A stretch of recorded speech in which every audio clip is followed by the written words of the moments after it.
ओम शांति। ओम शांति। ओम शांति।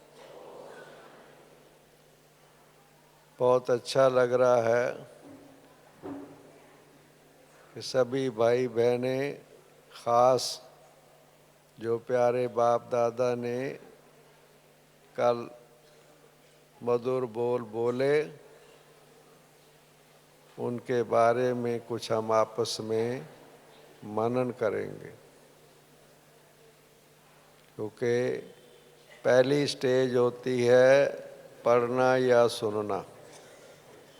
पहली स्टेज है पढ़ना या सुनना। और दूसरी स्टेज कौन सी होती है? उसको याद रखना। और तीसरी स्टेज कौन सी होती है? उसके बारे मनन करना, विचार करना। और उसके बाद की स्टेज क्या होती है कि उसका स्वरूप बनना, धारण करना। और उसके आगे की स्टेज क्या होती है? धारण करना और दूसरों को धारण करवाने में सहयोग देना। ये 4-5 स्टेजेस हैं। इसलिए हर एक भाई बहन इसमें चेक कर सकता है खुद को कि मेरी स्टेज कहाँ तक है। पढ़ने सुनने तक है, मुरली से तो प्यार है, बाबा से प्यार, मधुबन से प्यार और मुरली से प्यार। तीन ही चीज़ें हैं ना हमारी ब्राह्मणों की, बाबा, मधुबन, मुरली। तो मुरली से तो भाई बहनों को बहुत प्यार होता है। मैंने देखा है सेंटरों पर दौड़ते दौड़ते आते हैं। जहाँ भी कोई सेवा स्थान है जहाँ मुरली सुनाते हैं, वहाँ पर काफ़ी भाई बहनें मुरली सुनने के लिए बहुत प्यार से, लगन से आते हैं। अब उसके बाद आगे की स्टेज है जिसको बाबा फिर नंबरवार पुरुषार्थ अनुसार कहते हैं। उसके बाद आप देखेंगे कि उनमें जो सुनते हैं मुरली, उनको कितनी याद रहती है। अपना चार्ट हर कोई खुद देख सकते हैं रोज की। कल की मुरली की बात नहीं मैं कर रहा, रोज की मुरली की आपको बाबा की मधुर बोल सुनी। कई बार मैं भाई बहनों से पूछता हूँ, भाई मुरली सुनी? हाँ। कैसे लगी? बहुत अच्छी, बहुत अच्छी। ऐसे सिर हिलाएंगे, आंखों में प्यार भी नजर आता है। जब हम पूछते हैं अच्छा कोई 1-2 पॉइंट सुनाओ, सारी मुरली जो बहुत अच्छी थी उसमें 1-2 पॉइंट सुनाओ। इसमें फिर नंबरवार। जब मुरली याद ही नहीं रहेगी तो उसकी अगली स्टेज है कि फिर उस पर मनन करें, धारण करें, दूसरों को धारण कराएं। तो फर्क पड़ जाता है ना फिर। इसलिए बाबा ने बाकी जगह पर देखो आप, सत्संग होते हैं, कथा होती है, प्रवचन होते हैं। प्यारे बाबा ने हमें क्या नाम दिया है? प्रजापिता ब्रह्मा कुमारी ईश्वरीय विश्वविद्यालय। विद्यालय, विद्यालय का क्या मायना होता है? विद्यालय का मायना होता है पढ़ाई, प्रोग्रेस, टेस्ट और पास करके आगे बढ़ना। विद्यालय कहते हैं। कोई भी विद्यालय हो तो आप देखो, विद्यालय में स्टडी होती है और फिर उसके बाद टेस्ट भी आता होता है। फिर पास होकर के क्लास बदली होती है, आगे जाते हैं, प्रोग्रेस। और उसमें भी आप देखेंगे विद्यालय के सिस्टम में नियम होते हैं, मर्यादाएं होती हैं, सिस्टम होते हैं। प्रवचन जो होते हैं, सत्संग होते हैं, उनके खास नियम नहीं होते। जब आ जाओ, जब चले जाओ, 2 शब्द सुन लो, कहते हैं 2 शब्द सुन लो। स्कूल का नियम नहीं है। अब आजकल तो हमारे ब्रांचेज हैं, जो हमारे सेंटर्स हैं ना, उनमें थोड़ी सी हमारी छोटी छोटी बहनें हैं, उन्होंने रिलैक्सेशन दी हुई है, रिलैक्सेशन देते हैं। अच्छा भाई थोड़ा आ जाओ, थोड़ा ही सुन लो, है? चलो पूरा नहीं सुन सकते, थोड़ा ही सुन लो। और जब हमारी टीचर्स थी, वो दादियाँ टीचर्स थी हमारी, वो बड़ी स्ट्रांग थी। स्थापना के दिन थे, सेंटर्स अभी स्थापन हुए थे, तो उन दिनों में जो है चॉइस नहीं होती थी, कोई मुरली में किसी टाइम आ जाए, नहीं। हमारे ये इंदौर जोन के सब भाई बहने बैठे हुए हैं। हमारे ओम प्रकाश भाई जी ने जब इंदौर में ब्रांच खोली, तो मैं जानता हूँ, हम तो बहुत नज़दीक थे आपस में, तो कहते थे कि मुरली सिर्फ सुबह ही सुनाते हैं हम शाम को सुनाते ही नहीं। जिसने मुरली सुननी है वो सुबह के टाइम आए। बाबा सुबह मुरली सुनाते थे साकार में, शाम को तो मिलते थे बच्चों से। इतनी मुरली की वैल्यू हमारे ओम प्रकाश भाई ने रखी हुई थी। नहीं, चॉइस नहीं है।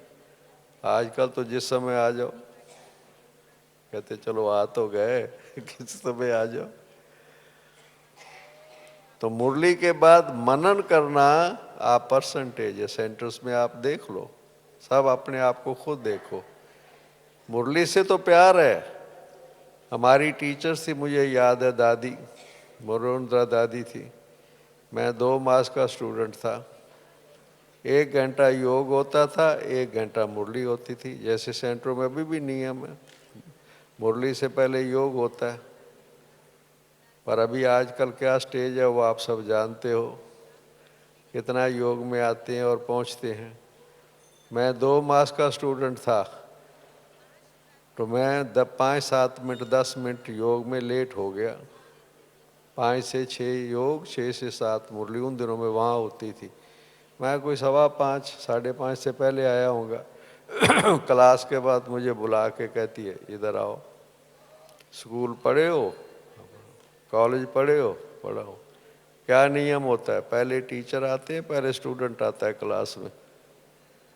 मैं कहा जी पहले तो क्लास में, तो वहाँ तो स्टूडेंट ही आता। कहती मैं तो पहले आ गई थी आपसे क्लास में। उस दिन के बाद ये पक्का कर लिया कि योग में भी टीचर से पहले पहुंचना है। जिसने बड़ी मदद की हमें इस बात ने। हम जब अपने लौकिक घरों में रहते थे, तब दूर से देखते थे, सेंटर दिखाई देता था कि लाल बत्ती तो नहीं हो गई है। हम सफ़ेद बत्ती में ही अंदर पहुंचना होता था, लाल बत्ती में तो टीचर आ जाती थी। वो ठीक 5 बजे योग में बैठ जाती थी। अभी टीचर्स भी थोड़ा सा, स्टूडेंट भी थोड़ा रिलैक्सेशन में है और टीचर्स भी। नहीं तो 1 घंटा योग में ना, 1 घंटा योग को पीरियड माना जाता था। पीरियड है, जैसे स्कूल का पीरियड है, योग को ऐसे पीरियड लेते थे हम। और उससे बड़ी मदद मिली हमें। 1 घंटा योग रोज करेंगे मुरली से पहले।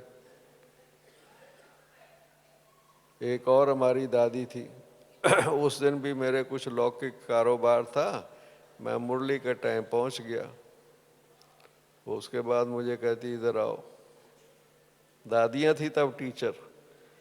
मुझे कहती है भाई खाने से पहले स्नान करना होता है। मैंने कहा हाँ बहन जी ये तो बिल्कुल ठीक है। कहती आपने तो बिना स्नान के खाना खाया। मैं समझा ही नहीं था। उस दिन मैं जल्दी आ गया था वाकई स्नान किए बिना। मैंने कहा बहन जी स्नान भी नहीं किया तो खाना कहाँ खाया, अभी जाके स्नान करूँगा और खाना खाऊंगा। वो कहती नहीं, योग स्नान है, मुरली भोजन है। अगर आपने योग में नहीं बैठे, मुरली आपको पूरी समझ में आनी ही नहीं है। धारणा की बात तो छोड़ो, ऐसी पालना हमारी हुई है। हम चॉइस नहीं होती थी वहाँ पर, ना ज्ञान की, ना योग की, ना धारणा की, ना सेवा की। चारों सब्जेक्ट की कोई चॉइस नहीं होती थी हमारी।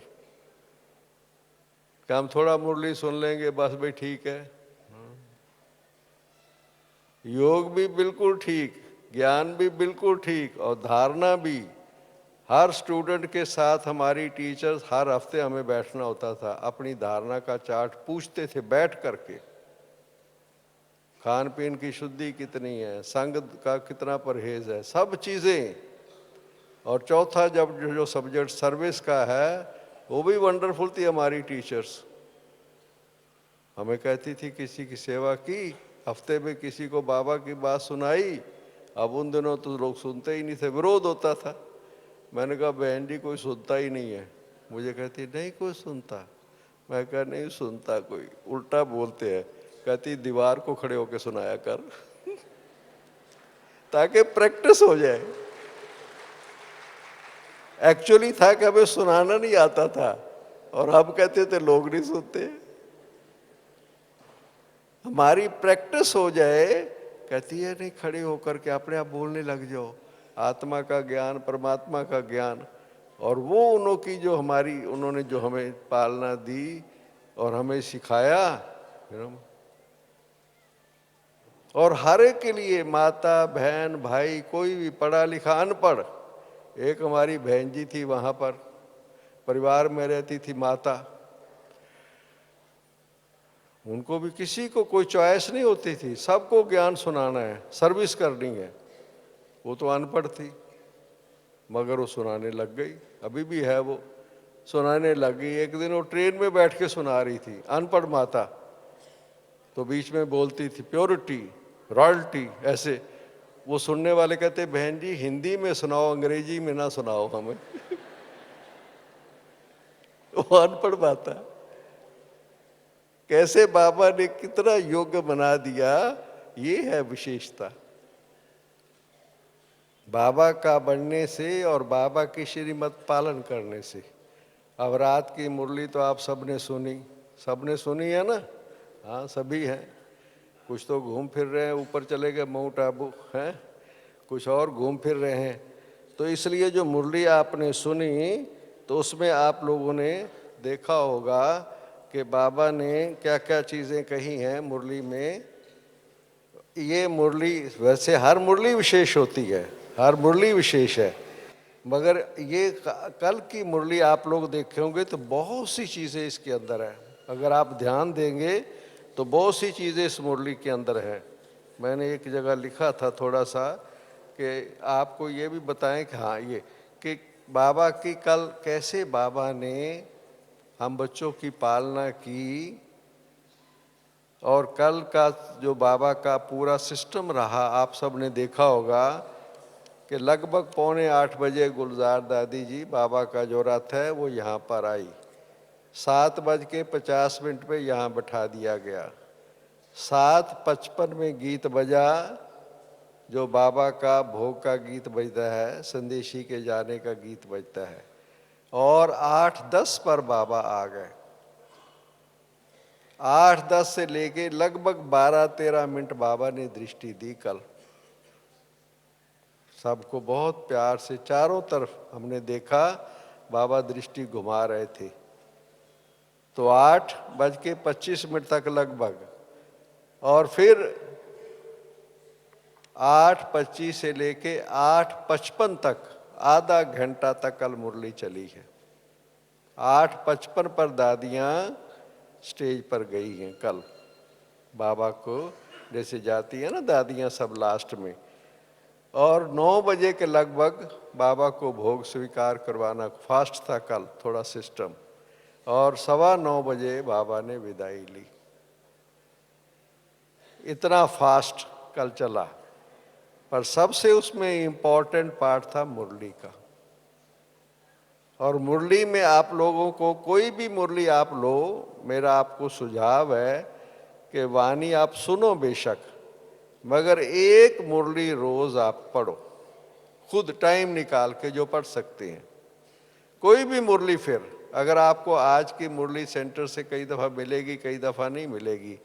अव्यक्त मुरली की किताबें तो बनी हुई हैं, छपी हुई हैं।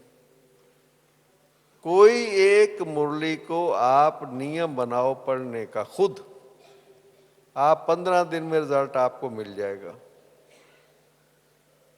सिर्फ आप मुरली खुद बैठ के थोड़ा फ्री होके मुरली को पूरी नहीं पढ़ सकते, कोई बात नहीं, 1-2 पेज पढ़ लो, खुद मुरली पढ़ो, आपको लॉट ऑफ डिफरेंस नजर आएगा।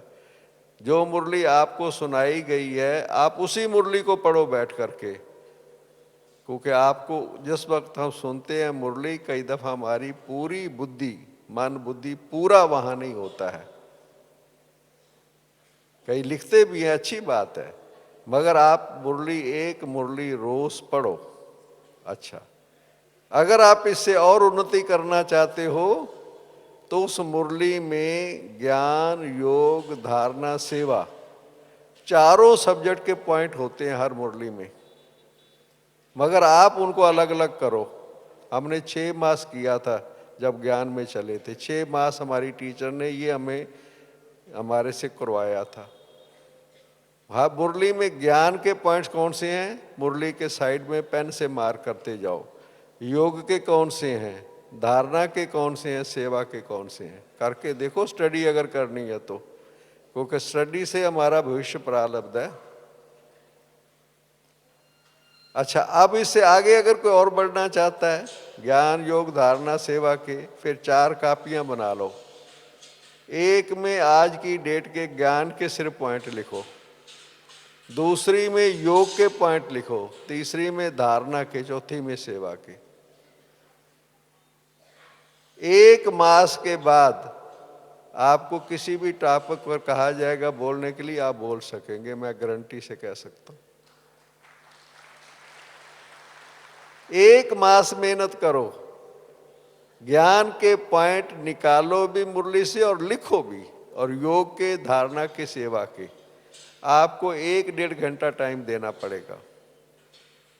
और हमारा जीवन है ही किस लिए, चाहे सवेरे का करो, चाहे रात को सोने से पहले करो, जिनको दिन में टाइम नहीं मिलता, आपकी स्थिति जो है इतनी पावरफुल हो जाएगी, देखना आप, क्योंकि आपकी मन बुद्धि में ज्ञान, योग अंदर में घूमने लगेगा। मन और बुद्धि में ही तो हमारी मेन बात है। जितना मन और बुद्धि ज्ञान के मनन में आपकी शुरू हो जाएगी, सब समाधान उसमें है, सब कुछ मुरली में है। श्रीमत क्या है, सब कुछ, आपकी जो कठिनाइयां, समस्या का समाधान है वो आपको मुरली से मिल जाएगा। कहीं जाने की कहीं जरूरत नहीं, किसी से राय लेने की कोई जरूरत नहीं, मुरली में सब कुछ है। अब कल की मुरली आप लोग देख लीजिए। कल की मुरली में बाबा ने, जब बाबा मुरली चलाता है तो बच्चों को दृष्टि जब देता है तो बच्चों की जो उस समय स्थिति बनी होती है वो बाबा सुनाता है। उस समय की जो स्थिति बाबा देख रहा है ना, बाबा सबको देख रहा है, दृष्टि दे रहा है, सबको देख रहा है बाबा, तो अंदर में उस समय हमारे अंदर क्या है। तो बाबा ने कहा कि बेहद के हाल में बैठ करके आप बच्चों की स्थिति भी बेहद की बनी हुई है, कि जहां हम बैठे हुए हैं उसके प्रभाव के कारण, और बाबा भी सामने हैं। लास्ट मुरली में बाबा ने क्या कहा था, बाबा ने लास्ट मुरली में कहा था, सबके दिलों में बाबा का प्यार बाबा देख रहा है। दूसरी बात बाबा ने क्या कही थी पिछली मुरली में, ऐसी सभा सारी दुनिया में कहीं नहीं है। बाबा इस सभा को नहीं देख रहा था, जो 20-25 हजार सामने बैठे हुए थे, कितने घरों में और सेंटरों में टीवी के सामने बाबा के बच्चे बैठे हुए थे।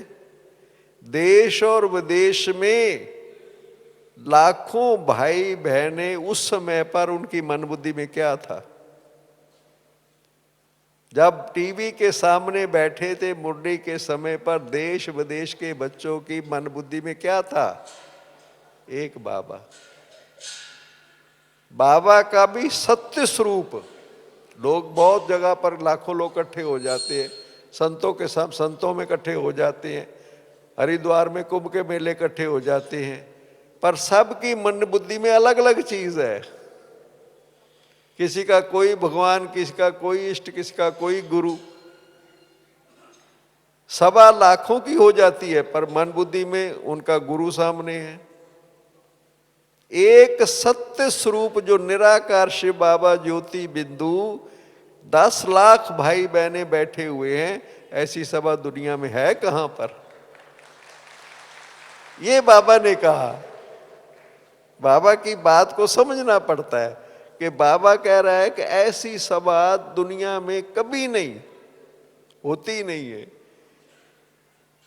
सब बच्चों, जब बच्चे नंबरवार हैं, महारथी हैं और नए नए भी हैं, पर उस वक्त कल भी जैसे थे, चाहे कोई 1 मास 6 मास का स्टूडेंट है, चाहे कोई 40 साल 50 साल का स्टूडेंट है, सबकी मन बुद्धि में बाबा था। उसमें नंबर 1 बराबर थे सब। उसमें जो मन की स्थिति बनी हुई थी 6 मास के भी भाई बहन की, बाबा, ये बाबा देख रहा था कि बेहद की स्थिति में बैठे हुए हैं और बेहद का परिवार। बाबा ने स्थान का महत्व भी हमें बताया, और ऐसा परिवार देखो। बाबा ने क्या मुरली में कहा, एक दूसरे को देख के कह रहे हैं, अच्छा फलाना भी आया है, फलानी बाबा ने देखो जो हमारी स्थिति है कि कितनी खुशी होती है एक दूसरे से मिलके। जैसे लौकिक में परिवार में आप देखो, जब आप लौकिक परिवार में, दुनिया में आज भी देखो, आप मार्केट में कुछ चीज़ें लेने चले गए हैं या किसी जगह चले गए हैं, लोग कई आ जा रहे हैं, उसमें से आपको अपना कोई नज़र आ गया, लौकिक भाई बहन या नज़दीक जानने वाला, आपको क्या होता है? उसको तो उसकी शक्ल देख के क्या होता है? आप कोई को कहता है कि ज़रा मुस्कुराओ इसको देख के? आपको कहता है कि आपकी आंखें गोल गोल हो रही हैं? क्यों? प्यार मेरा है। भाई पूछोगे आप कहाँ हो, कैसे आप आए? स्वतः प्यार पैदा होता है। संबंध है ना, नजदीक है ना, स्नेह, संबंध से स्नेह स्वतः। जहां संबंध होता है वहां कोई स्नेह स्वतः होता है। ये भी हमारा संबंध है ना। लौकिक बेशक अब संबंध में नहीं है, पर एक बाबा के बच्चे हैं, सारी दुनिया बाबा के बच्चे हैं, पर ये वो बच्चे हम हैं जिन्होंने बाबा को एक्यूरेट जाना और पहचाना है। हाँ, वो बाबा के बच्चे हैं जो बाबा की श्रीमत पर चलने वाले बच्चे हैं। हाँ, वो बाबा के बच्चे हैं जो बाबा की आशाओं को पूरा कर रहे हैं, बाबा के बच्चे हैं। हाँ, वो बाबा के बच्चे हैं जिन्होंने अपना त्याग, तपस्या, समर्पण जीवन गुजार रहे हैं। ऐसे बाबा के बच्चे कहीं होंगे? जब हम मधुबन में एक बार पांडव भवन में आए, साकार बाबा के दिनों की बात है, हिस्ट्री हाल से बाबा ने मुरली चलाई, बाबा बाहर आके खड़े हो गए, हिस्ट्री हाल के वो छोटे से चौक पर खड़े होके, हम 10-15 थे, बाबा के आसपास खड़े थे। तो बाबा पता क्या कहता है? साकार बाबा, इस बाबा को एक नशा है। हमने कहा कौन सा? बाबा कहता है इसको नशा है कि मैं शिव बाबा का अकेला डायरेक्ट बच्चा हूं, अकेला ब्रह्मा। आप तो मेरे थ्रू हो ना, निराकार का जो एक ही बच्चा है, निराकार का ब्रह्मा बाबा। बाकी जितने भी हैं वो ब्रह्मा के माध्यम से हैं। ब्रह्मा कुमार, ब्रह्मा कुमारी, तभी तो बाबा ने रात भी कहा ना कि जहां देखो आप ब्रह्मा कुमार, ब्रह्मा कुमारी नजर आते हैं। फिर हमने भी कहा, हमने कहा बाबा हमें भी नशा है। कहता क्या? मैं कहा हमारे जैसे भी दुनिया में आपको कहीं नहीं मिलेंगे। आप दुनिया में ढूंढ के ला के दिखाओ जो आपकी आज्ञा पर, आपकी श्रीमत पर, आपकी क्या ये साधारण है? उस दिन मुरली में क्या था? थोड़े दिन पहले कई लोग कहते हैं भगवान आया तो अपना चमत्कार दिखाए। बाबा ने उसका उत्तर दिया था मुरली में, याद है कि नहीं? कहीं भूल जाते हैं। बाबा ने कहा था गृहस्थी को पवित्र बनाना ये भगवान का चमत्कार है। कोई नहीं आज तक बना सका। हरिद्वार में बड़े बड़े महामंडलेश्वर हमारे संबंध संपर्क में है, एक बड़ा नज़दीक है। मैंने उसको कहा आप तो ब्रह्मचारी हो, हैं? आप तो सबको कहते हो काम क्रोध विषय विकार मिटाओ पाप हरो देवा, आपने किसी एक गृहस्थी को पवित्र बनाया?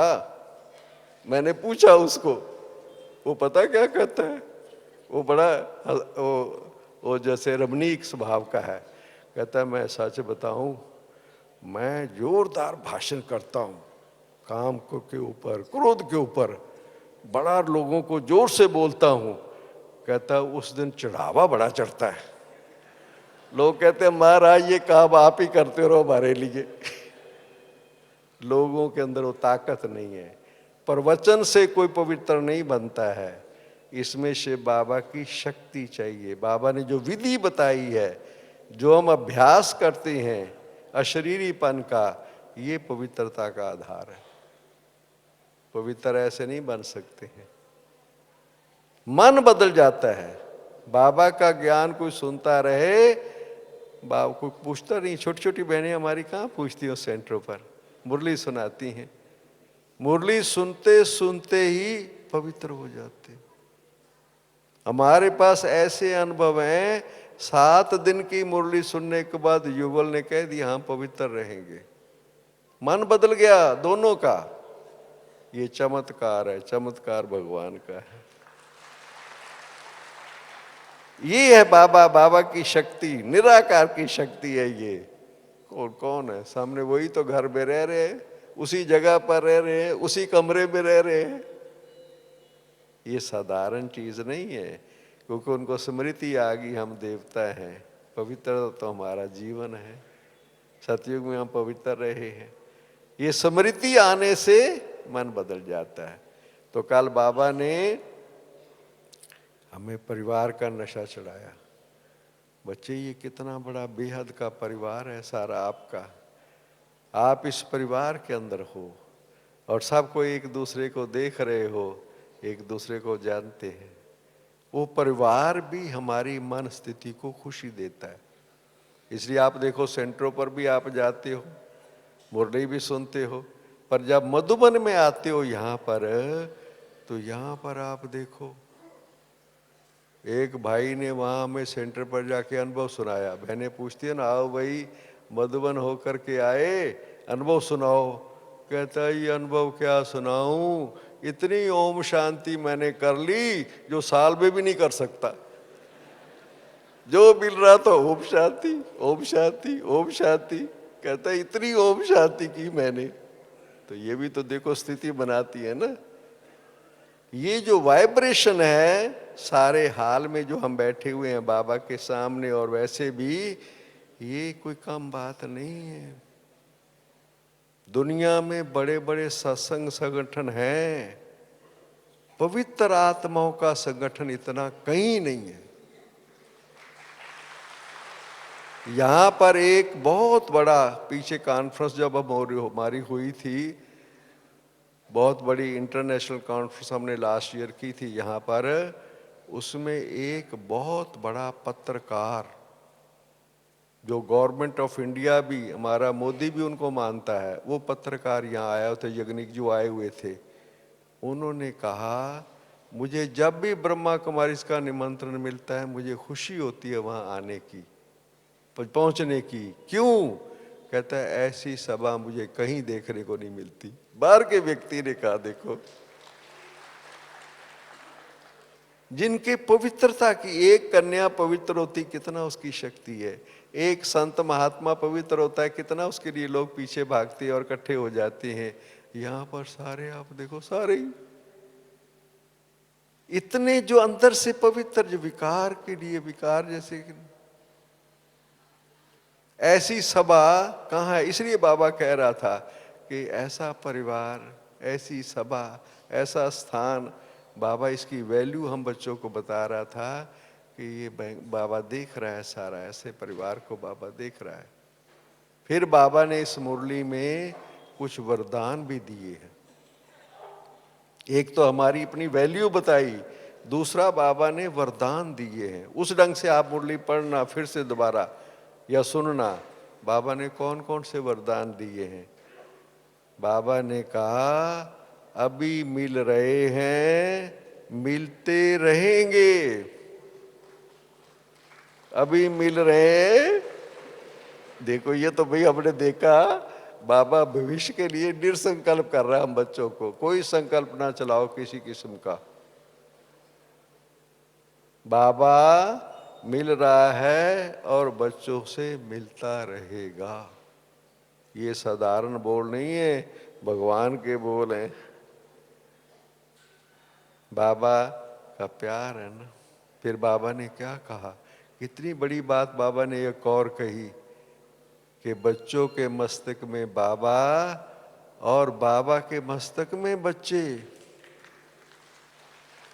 नैनों के नूर तो थे, बाबा तो नैनों के नूर तो कहता। कल क्या कहा बाबा ने, मस्तक में। जैसे कि मैं अलग नहीं बच्चों से, बच्चे मेरे अंदर जैसे कि हैं। उनकी याद, आपकी सबकी याद बाबा के पास है। आप भूल सकते हैं, बाबा नहीं भूलता है। बाबा को इतना प्यार है। एक और मुझे बात मुरली की याद आ गई बीच में, बाबा हम बच्चों को कितना सम्मान में रखता है। एक बार हम सामने बैठे हुए थे, मुरली चली, मुरली पूरी हो गई, बाबा विदाई ले रहा था। फिर बाबा ने माइक बुलवाया, माइक वाले को इशारा किया। बाबा ने क्या कहा लास्ट में, बाबा ने कहा मैं 15 दिन पहले काम दे गया था बच्चों को, होमवर्क। बाबा काम देता है ना, कल भी काम दिया है। तो बाबा ने कहा कई बच्चे सोच रहे हैं कि बाबा ने पूछा नहीं, बाबा भूल गया है।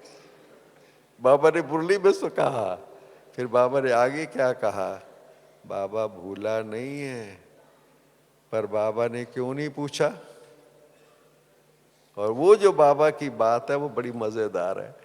बाबा ने कहा मैंने इसलिए नहीं पूछा कि जिन्होंने तो होमवर्क किया है वो तो हाथ ऊपर करेंगे, मुस्कुराएंगे, जिन्होंने नहीं किया है वो सिर नीचा करेंगे।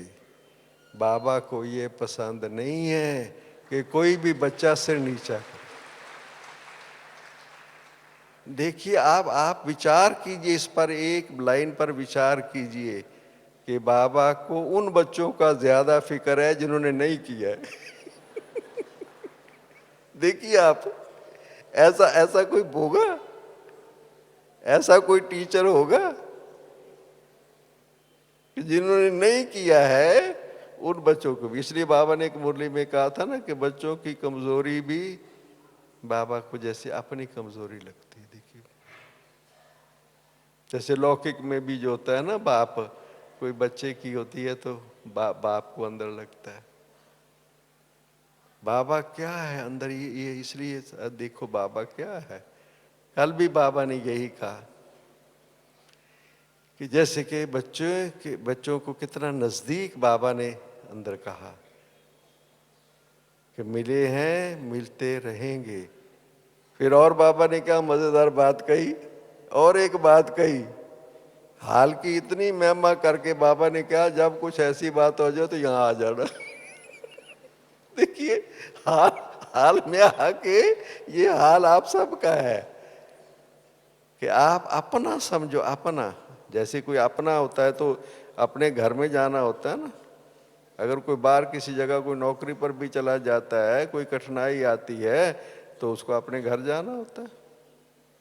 वो तो अधिकार है ना उसका, तो अपने घर में जाना तो हर बच्चे का अधिकार होता है। लौकिक में भी आप देखेंगे ना, नहीं ऐसे बाबा महसूस करा रहा था कि बच्चे ये आपका अपना स्थान है। इसलिए जब हमारी पालना हुई, मैं बीच बीच में सुना रहा हूं आपको, कैसे दादियों ने हमें आगे बढ़ाया, हमें ये महसूस कराया ये सेंटर नहीं, ये आपका घर है। मैं अभी 2-3 मास का स्टूडेंट था तो हमारी 2 टीचर दादियाँ थी, एक मनोहर इंदिरा दादी थी, वो तो टीचर थी, एक गोपी दादी थी, वो योग कराती थी। एक दिन मुझे बुला के कहती इधर आओ, बोलती कम थी वो, कहती है ज्ञान समझ में आ गया, ऐसे मुस्कुरा के। मैं कह जी आ गया। कहती है आपके शिव बाबा से कितने संबंध है? तो मैं यंग था, 19-20 साल का। मैंने कहा मेरा टेस्ट ले रही है ये है? मैं कहा ये तो सिंपल सा क्वेश्चन है। मैंने कहा 3 संबंध है। कहती कौन कौन से? मैं क्या बाप, टीचर, सतगुरु। वो सिर हिलाने लगी, कहती नहीं। मैं क्या क्यों? कहती आप तो मुरली सुनने आते हो और चले जाते हो, टीचर का संबंध है, बाप का सतगुरु का क्या? मैं क्या बात तो ये ठीक कह रही है, मुझे भी समझ में आ गई। मैंने कहा बहन जी वो बाप का संबंध का क्या मायना है? कहती है बाप का संबंध है कि आप किसी वक्त फिर चक्कर लगाओ घर में, हम समझते सिर्फ क्लास में ही जाना होता है। मैं क्या मैं आ सकता हूँ? कहते क्यों नहीं, मैं जॉब करता था, मैं शाम को 5 बजे पहुँच गया। बहन जी मैं आ गया हूँ। कहते नलका चलाओ, ये फूलों को पानी दो।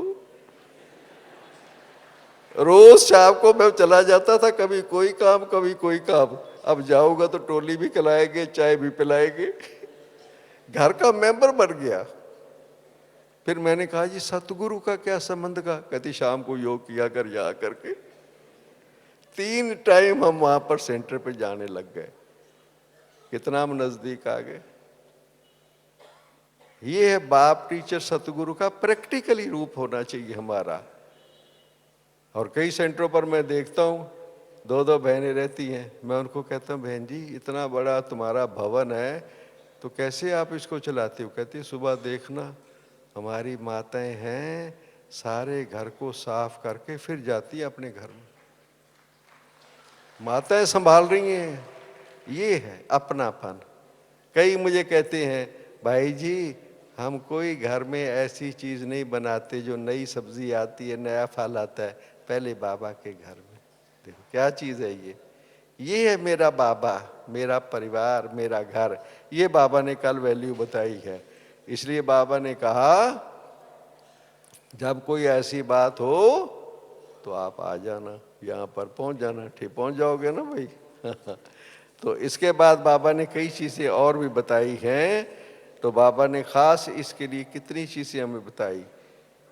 और जाते जाते भी जो बाबा ने होमवर्क दिया है वो ना भूलना बिल्कुल। कौन सा होमवर्क दिया है? याद है? क्या याद है? खुश रहना और खुशी बांटते रहना। हाँ देखो पक्की बात है, बाबा की बात है। देखो बाबा ने कहा खुश रहना और खुशी बांटते रहना।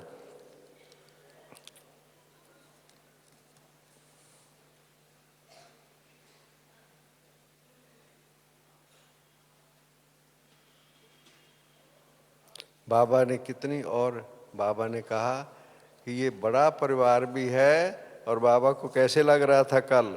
बाबा को ऐसे लग रहा था जैसे बड़ा परिवार भी है तो छोटा सा परिवार भी है। बाबा ने कितनी मज़ेदार बात कही कि ये एक फैमिली, हमारी फैमिली फीलिंग दी बाबा ने। चाहे हज़ारों लाखों हम भाई बहने हैं, पर बाबा ने कहा ये एक जैसे फैमिली के तरह छोटा परिवार है। अंदर बाबा का भाव समझना है इसमें। बाबा का भाव ये है, बाबा ने कहा एक दूसरे को देखो, दृष्टि दो, अपनेपन की फीलिंग। भले हम सेंटर में रोज़ जाते हैं, मुरली सुनते हैं, टीचर के साथ हमारे अच्छे संबंध हैं, पर बाबा का भावना ये है आपस में भी हमारा। और मैं इस ज्ञान में इसी आधार पर आगे बढ़ा। जब मैं ज्ञान में आया, लौकिक हमारे पिताजी ने शरीर छोड़ दिया था। हमारी कोई फाइनेंशियल कंडीशन बहुत कमज़ोर हो गई थी, हम सेंटर पर आने लग गए। तब उन दिनों में दिल्ली से 2 भाई, स्कूटर होते ही कम थे, तो स्कूटर पर आ गए करनाल में बाबा की से मिलने के लिए, दादियों से, बहनों से। उन्होंने फिर उनको क्लास में बिठाया। मेरा शायद उन्होंने परिचय करवा दिया होगा, मैं नया नया आ रहा था, मेरे बारे में शायद बता दिया होगा। क्लास के बाद वो दोनों भाई मेरे पास आ गए, मुझे जानते नहीं पहचानते नहीं। मुझे कहती हैं कोई फिक्र नहीं करना, हम आपके पास, आपके भाई बैठे हुए हैं। देखिए कितनी फीलिंग आती है। किसी को क्या व्यक्ति किसी को कुछ दे सकता है या देता है, मगर एक अपनेपन की फीलिंग किसी को देना, किसी के कुछ कठिनाई के दिनों में अपनेपन की फीलिंग देना भी ये बहुत बड़ी बात होती है। मैंने कहा अच्छा ये कोई सत्संग, न्यारा सत्संग लगता है भाई, जहाँ फैमिली फीलिंग है। इस सेंटर पर आप, इस यज्ञ में सबसे बड़ी बात है फैमिली फीलिंग। बाबा है, मम्मा है, परिवार है, इसलिए आपस में भी, और जो भाई बहने की स्थिति में अंदर आगे बढ़ने की स्थिति का आधार ये है कि वो आपस में जो क्लास में आते हैं ना, उनके अंदर भी प्यार का संबंध हो। हम 20, 25, 50, 100 क्लास में आते हैं, सचमुच एक दूसरे को ऐसी फीलिंग देवें, अपनेपन की फीलिंग दें, अंदर उस भाव से एक दूसरे को देखें। ये भी वही आत्मा है जिसने भगवान को जाना और पहचाना। और कोई विशेषता हो या ना हो, है तो बाबा का बच्चा ना। अच्छा, पवित्र रहने की कितनी उसकी धारणा परसेंटेज है, पर पवित्र रहने का संकल्प तो किया है ना, ये कम बात है। आज की दुनिया में पवित्र रहने का संकल्प करना भी साधारण बात नहीं है। ऐसी आत्माएं भी दुनिया में कितनी मिलेंगी आपको, वही जो कल्प वाले बाबा के बच्चे वही मिलेंगे। इसलिए ऐसी फीलिंग एक दूसरे को अपने सेंटर पर भी देना, बाबा ने इस भाव से कहा कि एक दूसरे को देख के कितना खुश होते हैं यहाँ पर जब आते हैं। ये बाबा ने कहा इतना परिवार मिला है, ये खुशी है। बाबा ने कहा हमें बाबा भी मिला और बिछड़ा हुआ परिवार मिला। एक बार बाबा ने मुरली में कहा था, यही आप बच्चे हैं जो जन्म जन्म एक दूसरे के संबंधों में आते रहे, सतयुग से लेकर के, और नहीं है उनका कोई हमारे साथ हिसाब किताब नहीं है। यही हमारा परिवार है जिनके साथ हम संबंधों में आते रहे हैं। इसलिए अच्छा लगता है। आप लोग आप देखेंगे ना, आप लोग कभी भी आपको अनुभव होगा, किसी को आप जानते पहचानते नहीं है, आप पहली बार उसको देख रहे हैं, पर आपको ऐसी फीलिंग आएगी, बहुत प्यार की फीलिंग आएगी, अपनेपन की फीलिंग आएगी। क्या कारण है? क्योंकि कई जन्मों के हमारे संबंध है ना आपस में, किसी किसी के साथ, तो अपनी फीलिंग देते हैं। है तो आत्मा तो वही है ना, उनके अंदर संस्कार है।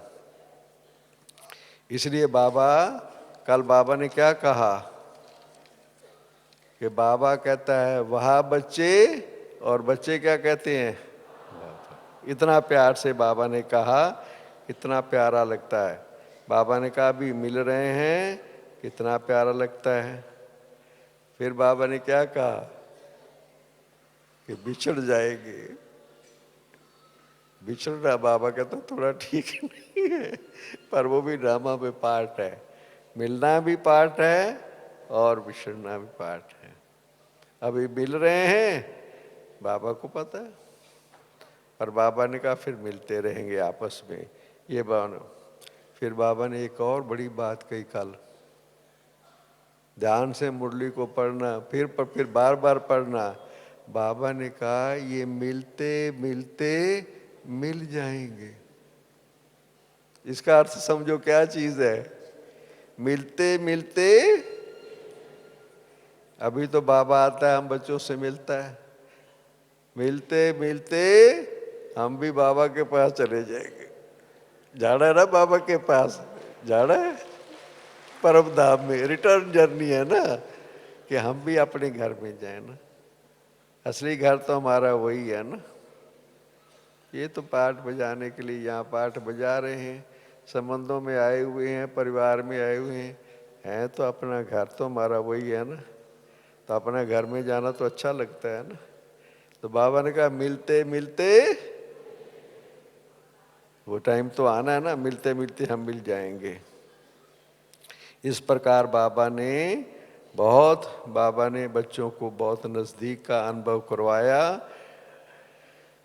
और बस अब बाबा कहता है हर एक के दिल में क्या आ रहा है, हमको तो वही मेरा बाबा हमको मिल गया बस। अभी बाबा को देख करके लगता है कितना प्यारा बाबा है। ये फीलिंग बाबा ने दी कल, बाप और बच्चों की फीलिंग दी। फिर तो बाकी कारोबार तो आपने सुना देखा होगा सारा। दादी जानकी से भी बाबा मिला। दादी जानकी ने एक बात बड़ी है सुनाई, आप लोगों ने शायद सुनी या नहीं सुनी। दादी जानकी ने कहा क्योंकि गुलजार दादी की तबीयत के कारण दादी मेरा ख्याल है कि 13 या 14 को अहमदाबाद चली गई थी चेकअप के लिए। अब अहमदाबाद गई थी, तबीयत शरीर की थोड़ी ठीक उस ढंग से नहीं थी, तो दादी को ऐसे लगा कि दादी वापस नहीं आ रही है। बाबा 18 जनवरी आने वाली है, तो दादी आएगी तो बाबा आएगा ना। तो दादी ने बाबा को कहा, बाबा मैं 2 दिन बाबा बाबा कहती रही, बाबा दादी को भेजो, दादी को भेजो। ये है प्यार, दादियों का प्यार। देखो कितने बाबा के बच्चे आए हैं और बाबा से मिलेंगे ना, बाबा के लिए तो आए हैं सब। तो दादी को आप सबका इतना फिक्र था। देखो दादी किस लिए कह रही थी कि दादी आए बाबा आएगा किस लिए, और कोई फिक्र तो कुछ नहीं है, और कोई बेफिक्र बादशाह है आप सब, पर भाई बहनों का ख्याल तो आता है ना कि सब आए हैं और बाबा से मिले। तो ये दादी ने बाबा को कैसे मिली, दादी ऐसे जैसे बहुत समय के बाद मिल रही है, पर उनका संकल्प पूरा हुआ ना बाबा कि दादी है। दादी फिर 17 रात को यहाँ पहुंची है 10 बजे अहमदाबाद से गुलजार दादी। तो दादी को बहुत प्यार से बाबा से मिली। फिर बाबा का लौकिक परिवार बेटा जो था ब्रह्मा बाबा का साकार नारायण दास, और फिर उनका बेटा वो भी मंच पर मिले। बाबा ने उनको भी वरदान दिया कि मिलते हैं और मिलते रहेंगे। बाबा ने उनको भी बहुत अच्छा वरदान दिया, और सदा खुश रहना, आपस में खुशी बांटते रहना, ये हमें लास्ट में काम दिया बाबा ने। और जो कोई भी आवे वह देखे ये खुशी का महल है, इतनी खुशी उनको नजर आए। इसलिए भाई ये मुरली बहुत वैल्यूएबल है, ठीक है। बाकी तो और तो छोटी मोटी बात है। रमेश भाई को बाबा ने याद किया, तबीयत अब थोड़ी अच्छी हो रही है मैंने सुना है। रमेश भाई हमारे बॉम्बे वाले बड़े भाई है ना, वो भी अच्छी है। Thank you. ओम शांति, ओम शांति। मुरली को फिर ध्यान से पढ़ते रहना अच्छी तरह से, और हमेशा ही एक आज पक्का करके जाओ कि मुरली को स्टूडेंट लाइफ की तरह पढ़ो, जैसे स्कूल में पढ़ते हैं पढ़ाई की तरह लो। मुरली को पढ़ो और उसके ऊपर अपना चार्ट ठीक रखो। Thank you. ओम शांति।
रोशनी राहों में बिछे